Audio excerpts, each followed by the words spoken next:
healthy, you may be getting a completely misleading result. There may be a U-shaped relationship, or an inverted U-shaped relationship.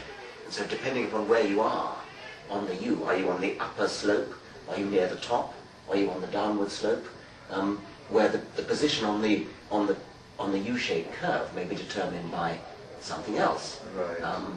And so as long as you don't recognize that, as long as you think in a sort of one-dimensional way, then you may get a totally contradictory result depending upon whether you're on the upward going slope of the U, the downward slope. And if the curve is more complicated than a U, if the curve is some sort of squiggly thing, then even worse.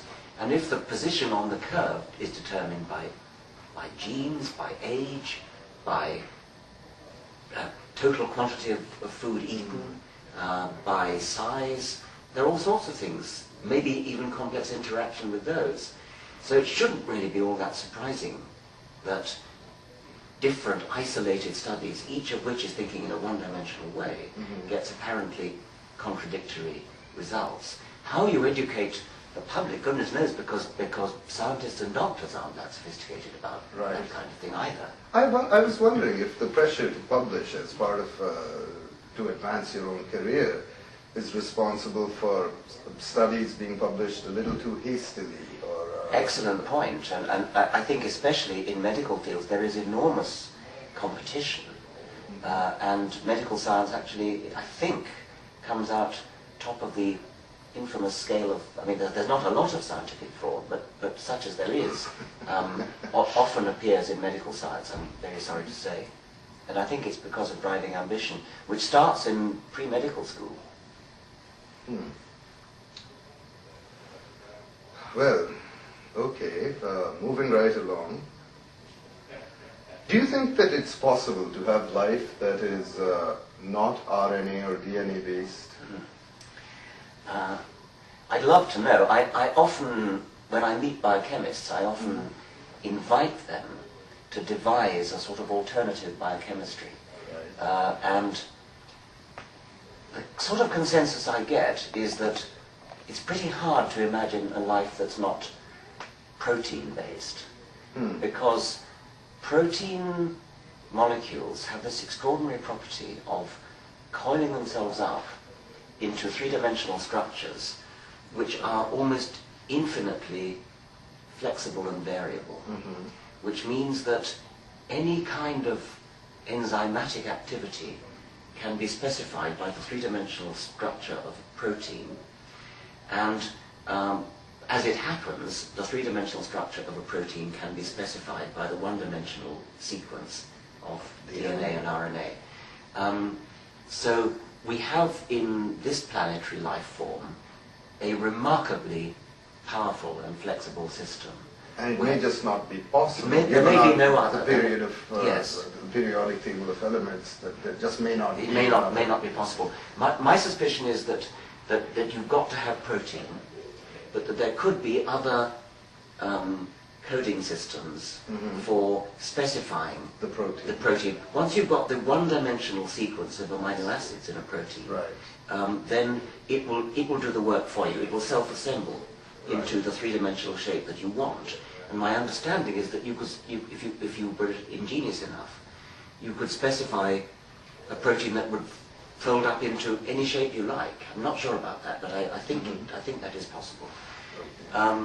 So maybe there are other life forms that still use protein, but which use a different coding system. Maybe not even a one-dimensional coding system, although that's a separate question. Does it have to be one-dimensional? Then there's an intermediate case. Could it be DNA but using a different genetic... I bet it could. I mean, there's nothing special about the genetic code, I suspect. DNA but with a different genetic code. Maybe a different set of, not 20 amino acids, but maybe a completely different repertoire of amino acids. That too might be arbitrary.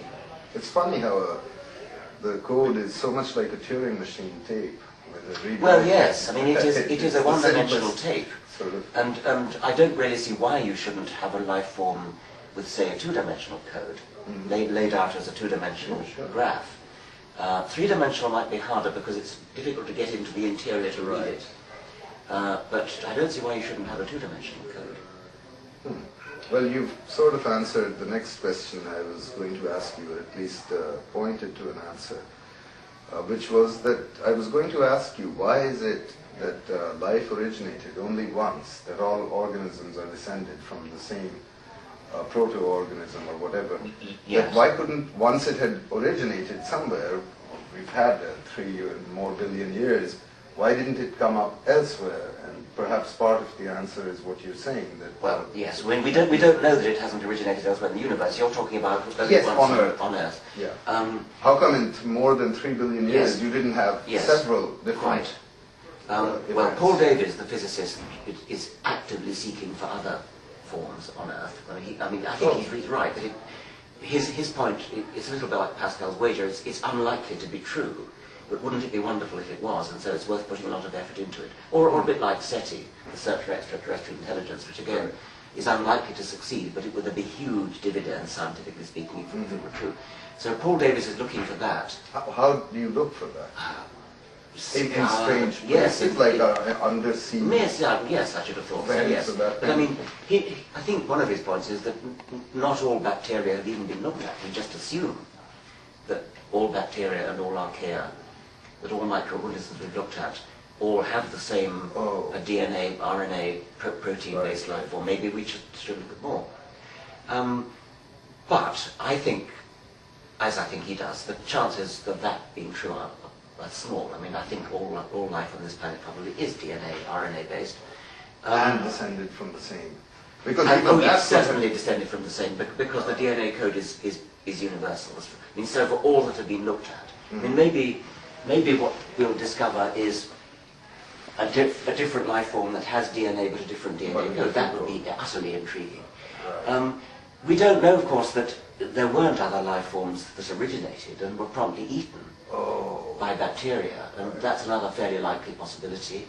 But I think the most likely possibility is that the origin of life was itself a very, very, very improbable event.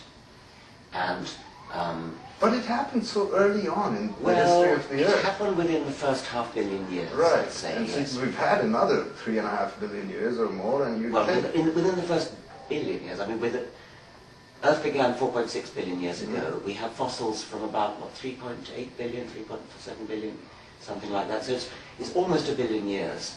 Yes, it's a good point. So maybe it's not that improbable. But then you have the Fermi question, where are they? Why haven't we been visited? Maybe life itself is not uncommon in the universe. But intelligent life that's capable of inventing radio technology, which is the obvious way we would detect it, is uncommon. So maybe there are other barriers. Maybe the origin of life is not a great barrier, but the origin of technology is a great barrier. And so there may be lots of life forms that have broken the barrier of existing in the first place, but not broken the barrier of...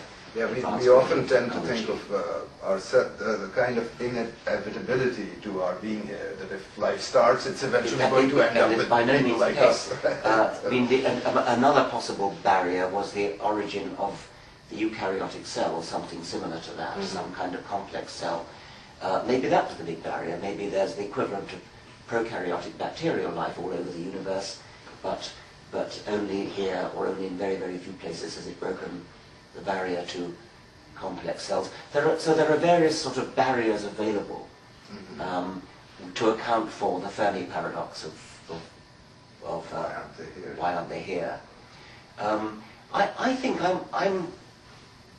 it wouldn't surprise me if life itself is extremely rare.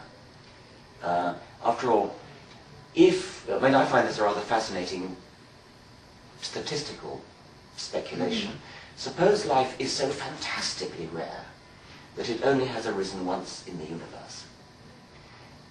In that case, we know that that one place has to be here, anthropically speaking, it's got to be here. So what that would mean, and it is not impossible, it's actually not implausible, what that would mean is that we are totally and utterly wasting our time even trying to speculate as a chemist about life, how life might have originated. Because any sort of theory that a chemist might come up with could not possibly be that improbable.